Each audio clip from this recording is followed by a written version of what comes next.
That fresh morning. That fresh morning. Comme tu disais, Mosley, ce matin, on reçoit M. Jean-Rémy Yama. Oui, et finalement, nous recevons M. Jean-Rémy Yama, qui est le président de Dynamique Unitaire et secrétaire général du SNEC. Donc, le SNEC, c'est quoi? Le SNEC, c'est le syndicat national des anciens chercheurs. Ah d'accord, ok. Monsieur Jean-Rémy Yama, bonjour. Bonjour. Bonne heureuse année. Merci, pareillement pour vous et pour votre radio. C'est un plaisir de vous retrouver encore dans le studio d'Urban FM. Plaisir partagé. Alors, Mosley, on parlera de quoi ce matin? Alors, ce matin, on va aborder avec lui toutes les questions inhérentes à Dynamique Unitaire, parce que vous savez que Dynamique Unitaire a organisé une assemblée générale récemment, donc notamment le week-end dernier, et parler évidemment de ce qui se passe actuellement en termes de dialogue entre l'administration, donc l'État et les partenaires sociaux. Quel était le contenu de votre dernière rencontre Dynamique Unitaire? En version courte, hein. C'était en version courte, c'était tout simplement le constat que le gouvernement nous avait menti s'agissant des mesures d'austérité et que le pays n'était pas en crise. Les récents événements ont montré que le Gabon avait beaucoup d'argent. Donc, il n'était plus normal que les travailleurs, que les citoyens continuent à serrer la ceinture jusqu'au dernier trou. Donc, l'issue de l'Assemblée générale était connue, presque d'avance. C'est la décision de mettre fin aux mesures d'austérité et que l'État paye tout ce qu'il doit, je dis bien tout ce qu'il doit aux travailleurs, aux citoyens, pour que les comptes soient équilibrés parce qu'il y a de l'argent. Donc, vraiment en version courte, c'est ça. Et nous avons donné 1 mois au gouvernement jusqu'au 31 janvier pour payer toutes ces dettes, pour régulariser les situations administratives, pour payer les rappels, pour payer les salaires retenus. Vraiment, en tout cas, pour payer les vacations dans les universités. Vous vous basez sur quoi? Vous vous basez sur les récents détournements de fonds? Oui, mais vous savez que c'est depuis 2017. On peut avoir 50 à la maison et puis l'enfant vous vole 25. Hein? Ça ne veut pas dire qu'on a 10 000. Non. Mais vous êtes de la presse. Oui. Moi, je vous renvoie, je n'ai pas les références exactes. En 2017, vos confrères de la Calotte ont sorti, je dis bien en 2017, vos confrères de la Calotte ont sorti, donc dans leur journal, la liste de 9 dignitaires avec des montants, des sommes détournées. Et vous savez, quand on dit que vous avez détourné tant, on dit souvent 9 jours pour le voleur, le 10e jour c'est le propriétaire. Donc en général, le montant qu'on vous donne représente le 10e de la réalité. C'est-à-dire c'est la face visible de l'iceberg. Mais la face invisible, on ne la maîtrise pas. Et donc ce journal avait bien publié la liste des dignitaires et les montants affichés par ce journal faisaient à peu près 1800 milliards. On est en 2017. Vous avez le rapport de la Cour des comptes, ce n'est un secret pour personne, qui parle de 1500 milliards comme trou dans les caisses de l'État. Vous avez Kevazingo, on a parlé de milliards, on n'en parle même plus. On ne sait même plus où est-ce qu'on en est. Personne n'est en prison, personne n'est mis en examen. L'affaire est passée. Maintenant, on arrive avec Scorpion. Scorpion nous dit c'est des milliards, la CNAMGS c'est des milliards, alors que nous avons nos hôpitaux qui croupissent dans la misère, tout simplement parce que la ristourne prévue être reversée par la CNAMGS, cette ristourne n'est pas faite. On a vu les grèves des médecins, et ainsi de suite, et on se plaint des prestations qui ont baissé dans nos hôpitaux. Mais monsieur Yama, la justice est en train de faire son travail. On dirait que vous voulez vous faire aussi votre propre justice à vous. Non, mais la justice nous a déjà donné quelques éléments, c'est-à-dire des sommes colossales d'argent retrouvés dans les domiciles des uns et des autres. Donc ça veut dire que, mais vous savez, quand on parle de 85 milliards, mais il faut 20 milliards seulement pour payer la dette de l'État à la CNSS pour la main-d'œuvre non permanente, où des pères et des mères de famille n'ont plus d'allocation familiale, parce que l'État n'a pas versé la part salariale et la part patronale, parce que vous savez, la main-d'œuvre non permanente est régie par le Code du travail. Donc, c'est 20 milliards seulement qu'il faut régler. Les vacations dans les universités et grandes écoles, c'est à peine 4 milliards. Donc, rien qu'avec ce qu'ils ont trouvé, il paraît, à gauche, à droite, là, ça peut déjà régler tous les problèmes des travailleurs. Ça, c'est une version Monsieur facile. Yama, Monsieur Yama, moi Oui. j'ai quand même une préoccupation. Allez-y. Quand vous dites qu'il n'y a pas la crise au Gabon, j'ai quand même, je vais coller à la première question de Dafresh. Est-ce que Dynamique Unitaire n'a pas l'impression de prendre le problème du mauvais bout? Parce que je vous ramène aussi en 2014. Ce n'est pas le Gabon qui a annoncé qu'il y avait la crise. La crise est mondiale. La baisse du cours du prix du pétrole. C'est pas le Gabon qui l'a inventé. Quand le FMI vient aider le Gabon en mettant le plan structurel, je pense, pour nous aider, le FMI, le Gabon n'a pas inventé le FMI. Enfin, je veux dire, ce n'est pas une organisation qui appartient à l'État gabonais. Donc, c'est pas le Gabon qui a inventé la crise. Je veux dire, on subit la crise comme tous les autres pays. Est-ce que vous n'avez pas l'impression de prendre le problème du mauvais bout en disant il n'y a pas de crise, on nous a menti? Bon, on n'a rien inventé. Merci pour votre intervention. On n'a rien inventé. Mais sachez aussi qu'entre 2009 et 2015, vous êtes revenu en 2014, moi je vais aller jusqu'en 2015. Le Gabon a engrangé près de 30 000 milliards de recettes pétrolières. Monsieur Yama, ce sont des informations officielles ou ce sont regardez. juste Mais c'est officiel. des informations que vous-même vous Mais avez non. eu à Attendez. collecter ça et là? Ah non, c'est officiel. Regardez année par année la quantité de pétrole vendu, le prix du baril et ainsi de suite. Et vous pouvez faire ce calcul.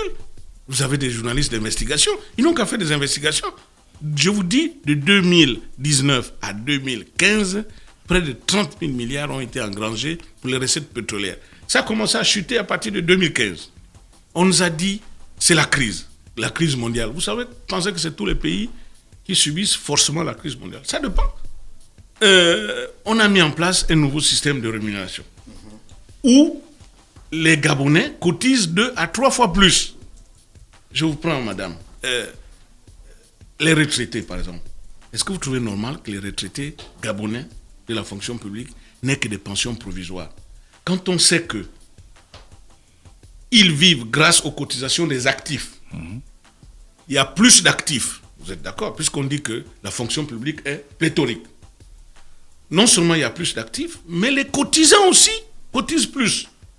En 2015, moi je payais 36 000 francs par mois de prélèvement de la retraite, pour la retraite.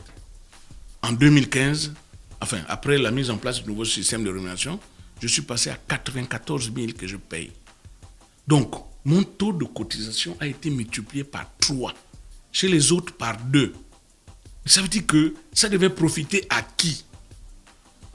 Aux retraités.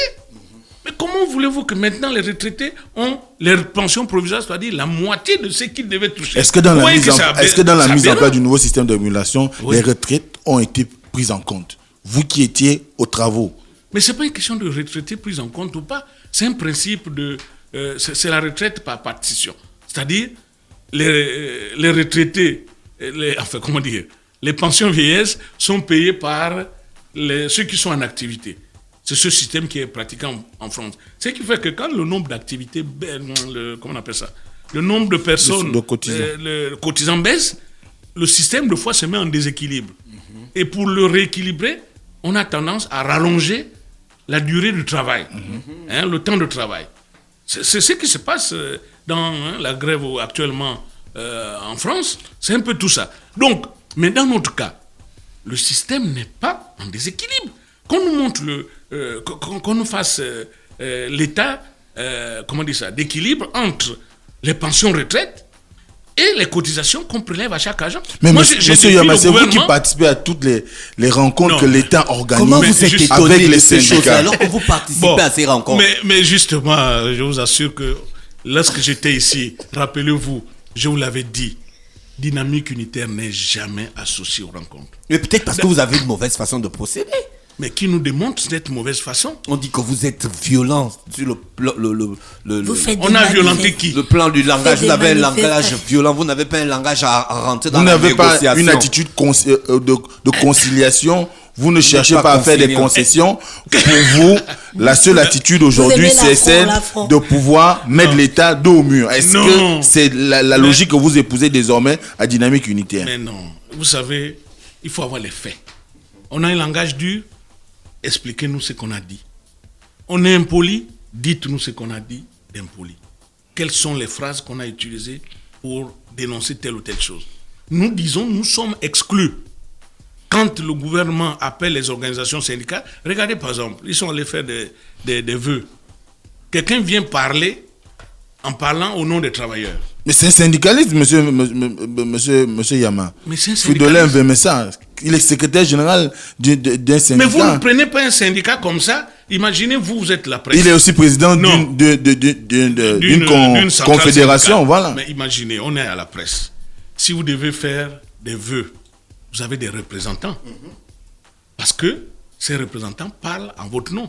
La moindre des choses, s'il y a des vœux à faire au chef de l'État, toutes les organisations syndicales devaient se retrouver pour dire, nous avons les vœux à faire, quel est le message qu'on fait et qui on désigne pour porter. Mais c'est pas le gouvernement qui choisit.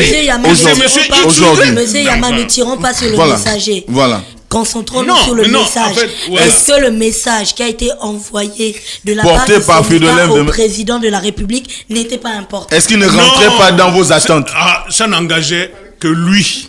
Et ça n'engageait que lui. Et ça n'engage toujours que lui. Est-ce que ce n'est pas cette attitude-là qu'on vous reproche, monsieur? Voilà. Mais parce que... Monsieur Yama. Quelle attitude? Le refus de considérer que d'autres syndicats ou d'autres centrales syndicales peuvent valablement représenter les travailleurs gabonais. La question de... C'est pas même pas une question d'être de... valablement... Cet adjectif va valablement... Il faut savoir là où le mettre. Hein? Parce que le caractère valable, qui le décline? Ce sont les travailleurs. Il y a des organisations syndicales qui n'ont jamais fait d'AG depuis plusieurs années, qui n'existent que dans les salons feutrés ou dans les points de presse. Un syndicat, sa force, c'est la base. Nous sommes les représentants. C'est comme le pouvoir. Ceux qui sont au pouvoir aujourd'hui sont les représentants du peuple. Ils sont là pour travailler pour nous, pour améliorer notre quotidien. Quand un représentant ne vous représente plus valablement, vous le propriétaire, vous reprenez vos droits, oui ou non? Or, on a l'impression que ceux qui sont au gouvernement, ceux qui sont à la présidence, ce sont nos chefs. Non, ils ne sont pas nos chefs. Ils sont les représentants du peuple. Donc, le chef, c'est le peuple. Le chef, c'est la base. Et dans le syndicalisme, c'est ça le principe. Monsieur Donc, Yama, il faut toujours se référer à la base. Monsieur Et Yama, c'est ce que Dynamique depuis l'année dernière, est-ce Oui. que vous avez eu à initier on va dire des procédures pour pouvoir rencontrer l'administration ou encore rencontrer le Premier ministre, Oh là là. qui est le chef de l'administration? Bon, mais je vous enverrai la liste des demandes d'audience adressées au Premier ministre, adressées au chef de l'État, adressées à tous ces responsables.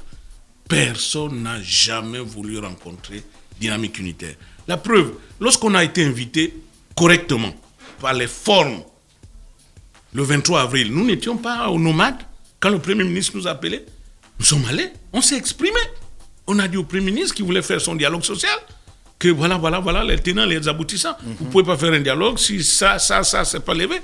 On s'est entendu, il a dit d'accord, je reviendrai vers vous. Il n'est plus jamais revenu vers nous. Je prends l'exemple du forum qui s'est déroulé, je pense que... Qui prend fin aujourd'hui. Qui prend fin aujourd'hui. Pourquoi vous n'y étiez pas? Mais regardez, c'est aussi cette mascarade, je vous assure. C'est triste. Parce que, d'abord, c'était écrit dialogue social. C'était d'abord un forum social. Ça s'est transformé en un forum de la fonction publique. C'est le cabinet du ministre qui m'appelle à la veille. Quand j'ai dit m'appelle, c'est-à-dire en tant que président du SNEC, pour dire, nous venons de recevoir un courrier de la primature qui invite les administratifs et les syndicats à un forum. J'ai dit, mais monsieur la personne qui m'appelait, j'ai dit, mais ça ne se passe pas comme ça. Il y a des formes qu'il faut respecter. 24 heures avant la manifestation, vous m'appelez au téléphone, vous me dites, le SNEC est invité. Mais le SNEC est membre de Dynamique Unitaire. Dynamique et les dispositions de l'OIT sont claires. Ce sont les organisations les plus représentatives qui parlent au nom des travailleurs. Je vous l'ai dit la dernière fois, tant qu'on n'aura pas le courage d'organiser les élections professionnelles pour que la représentativité se dégage, pour dire par exemple qu'au niveau de la presse, le syndicat le plus majoritaire, c'est celui-là. Donc, il a la possibilité de représenter la majorité des agents de la presse. C'est comme ça que ça se passe dans tous les pays. Et là, on appelle les syndicats les plus représentatifs pour discuter. Mais tant qu'on ne le fera pas, tant qu'il n'y aura pas d'élection professionnelle, il y aura à boire et à manger pour tout le monde. On appelle tous les syndicats, c'est-à-dire celui qui a un récépissé, quel qu'il soit, même s'il ne représente que 2 ou 3 personnes, on l'appelle parce qu'il y a à boire et à manger. Donc nous, on a décliné le forum en disant, mais qu'est-ce qu'en 3 jours, on peut apporter comme élément supplémentaire? Monsieur Yama, on est dans une situation où il faut donner des solutions. Il faut trouver des pistes de solutions aux problèmes de l'administration publique aujourd'hui.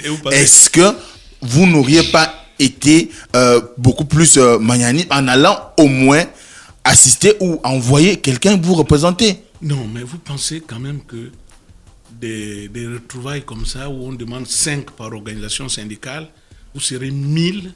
Vous pensez que c'est le forum de 1000 personnes dans une tribune qui règle les problèmes? Il y a quand même des ateliers. Non, mais attendez. Je vous assure que, connaissant la pratique dans ce pays-là, aucun forum, aucun dialogue social, depuis que je fais le syndicaliste, depuis plus de 20 ans, n'a réglé aucun problème. Les problèmes se règlent comme nous sommes là, par exemple, en nombre réduit, mais les personnes les plus représentatives. On pose les problèmes, on trouve des solutions. Mais ce n'est pas le spectacle, c'est un show. Et nous ne sommes pas là pour participer au show du gouvernement. Tout simplement parce que dans la loi de finances, il y a 800 millions qu'il faut justifier le décaissement. Et puis après, chacun va se retrouver avec des perdièmes à gauche, à droite. Et au final, c'est le travailleur qui se fera berner. Monsieur Yam, on a comme l'impression que vous, ce que vous mettez en avant, c'est que rien n'est fait pour que le travailleur gabonais puisse avoir une certaine dignité ou recouvrer une certaine dignité, ou que ce qui se passe beaucoup plus, c'est parce que on veut simplement faire semblant en puisant dans le budget de l'État. Oui, mais je vais vous expliquer, par exemple, si vous permettez. Vous savez, les fonctionnaires, les agents publics, la loi la plus importante aujourd'hui, c'est la loi 1/2005 et la loi 8/91 et la loi 14/2005. 3 lois. Et dans ces lois, il est prévu, justement pour le dialogue, il est prévu des commissions paritaires qui doivent se tenir. Il est prévu des organes dans cette loi pour que les gens se retrouvent, pour que les travailleurs et les employeurs se retrouvent. On n'a jamais mis en place un de ces organes-là. C'est-à-dire qu'on ne peut pas nous inviter pour nous dire, conformément à la loi, il y a un organe paritaire qui doit se retrouver, par exemple tous les 3 mois. Venez dans le cadre de cet organe pour parler des problèmes de la fonction publique. Rien. L'organe le plus élevé, c'est celui qui est présidé même par le Premier ministre, avec des députés qui siègent et les syndicats. Cet organe n'a jamais été convoqué. Mais c'est prévu par la loi. Donc il y a des mécanismes qui sont prévus par la loi pour, fluidifier le fonctionnement. Nos parlementaires ont prévu des dispositions. Les forums, ce n'est pas prévu. Respectons ce qui est d'abord dans la loi. Donc pour vous, le forum de la fonction publique qui arrive là, il n'est pas bienvenu. Mais c'est de la mascarade, je vous le dis. Qui s'achève aujourd'hui. Mais qui s'achève, mais vous allez demander les résultats. Ah d'accord, ça s'achève aujourd'hui. Ça s'achève aujourd'hui. Donc, en 3 jours, avec plus de 1000 délégués que vous appelez, en 3 jours, vous faites quoi? Même quand les chefs d'État se retrouvent dans leur forum, mais il y a d'abord les ministres des Affaires étrangères qui font le travail. En amont. Voilà, en amont. Et après, ils se retrouvent en aval pour prendre des décisions. Mais vous faites un forum de 1000. Qu'est-ce qui s'est retrouvé d'abord avant pour travailler sur les aspects que vous serez amenés à adopter? Il y a eu quand même un dialogue initié par la ministre de la fonction publique récemment avec les syndicats. Ah, voilà. Il y a eu des syndicats qui sont allés à la rencontre du Premier ministre et du ministre de la fonction publique récemment. Au forum. Est-ce que c'est un travail préparatoire? Or, ce n'est pas un travail exact. Un forum comme celui-là, il faut des travaux préparatoires qui peuvent même durer 1 mois. Vous préparez les dossiers, vous discutez, mais en groupe restreint. Et quand vous partez là-bas, c'est maintenant pour avoir, l'onction. Des conclusions. De tout le monde. C'est ça un forum, ça se prépare. Mais ça ne s'improvise pas. Pour nous, c'était pour boycotter notre Assemblée générale. Parce que comme Vous il y a pensez que c'était uniquement à votre endroit? Je vous le dis, je suis intimement convaincu que c'était à notre endroit. Attention à votre intime conviction. Je suis intimement convaincu que c'était ça. Et en même temps aussi, comme il y a un officiel français qui arrive, il faut montrer l'impression, qui est arrivé, je crois hier, il fallait montrer l'impression qu'il y a un dialogue social. Et après, voilà, c'est tout simplement une opération de communication, comme vous savez comment ça marche. Alors, vous avez décidé d'un préavis qui va s'étendre jusqu'au 31. À l'issue du 31, qu'est-ce qui est prévu? Au cas où il n'y a pas satisfaction, ou au cas où vous n'avez pas de rencontre avec la tutelle, les tutelles ou encore le gouvernement, notamment le Premier ministre. Si à l'issue du 31, on n'a pas satisfaction, ça veut dire que nos représentants, qu'ils sont, ne seront plus dignes d'être nos représentants. C'est-à-dire, M. Nyama? Je parle bien français là. Nos représentants ne seront plus dignes d'être nos représentants. Nous allons les balayer. Est-ce que c'est purement pas... et simplement. Comment vous allez procéder? Mais c'est la population. Nous dirons que vous n'êtes plus digne parce que vous êtes là pour régler nos problèmes. Mais si vous ne pouvez plus les régler, si vous avez un représentant, un président de la République, quand il a le représentant personnel du chef de l'État, il est là pour le représenter, non? Mais quand le président se rend compte que mon représentant personnel ne me représente plus valablement, il fait quoi? Il le change. Alors, nous, le peuple, nous, on a nos représentants là-bas aussi. Ils ne sont pas au-dessus de nous. C'est nos représentants. Maintenant, s'ils ne font pas le job pour lequel ils sont là-bas, le peuple reprend sa souveraineté. Monsieur Jean-Rémy, vous demandiez pourquoi on n'appelait pas souvent dynamique unitaire. Vous voyez qu'arrivé à ce niveau de l'interview, vous comprenez pourquoi? Pourquoi Parce qu'avec ce genre de phrase, vous effrayez tout le monde. Non, on ne ferait pas. Mais qu'est-ce que vous entendez par balayer, monsieur? Mais c'est une invitation. Mais c'est une invitation. Ne voyez pas ça dans le mauvais sens. Vous voyez ça comme une invitation. On invite le gouvernement à la table des négociations. Parce que c'est eux qui nous fuient.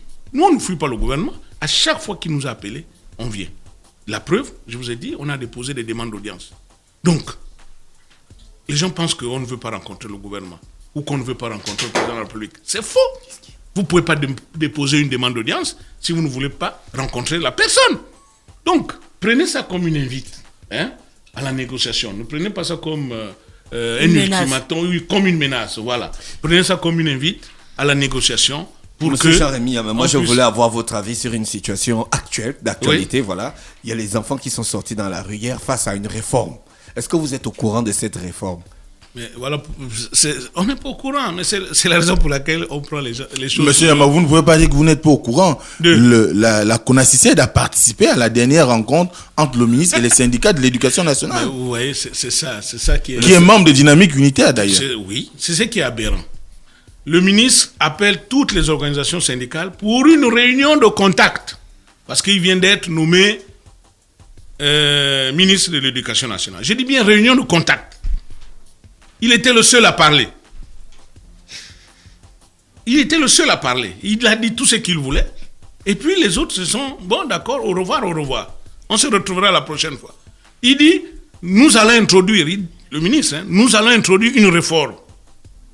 Mais est-ce que cette réforme a été discutée d'abord avec les partenaires, avec les présidents des associations des parents d'élèves, avec les syndicats? Mais enfin, après, non, ayons la culture du dialogue. C'est ça le dialogue.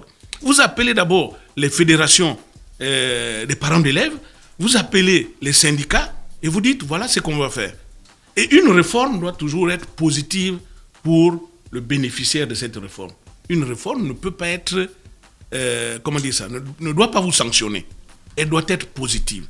En fait, elle doit améliorer. Voilà, c'est le terme. Une réforme améliore. Une réforme ne régresse pas. Alors donc c'est une décision unilatérale du gouvernement. Et je vois maintenant les réactions des élèves, c'est vrai, c'est triste. Mais moi je serais tenté de dire à nos enfants de prendre leur mal en patience, d'attendre le rendez-vous du 5 février. Parce que nous avons appelé justement à un rassemblement populaire le 5 février, le mercredi 5 février. Parce que nous allons poser tous ces problèmes qui concernent à la fois les élèves, les étudiants, les travailleurs, quand vous dites les chômeurs. Rassemblement populaire, oui. vous appelez même des personnes qui ne rentrent pas dans le cadre de la dynamique unitaire. Non. Si vous appelez les chômeurs, oui. est-ce que les chômeurs, ils sont affiliés à votre syndicat? Non, on n'appelle pas les affiliés parce que les chômeurs, ils subissent. L'État doit 400. Non, monsieur Attendez, je vais Yamama. vous dire.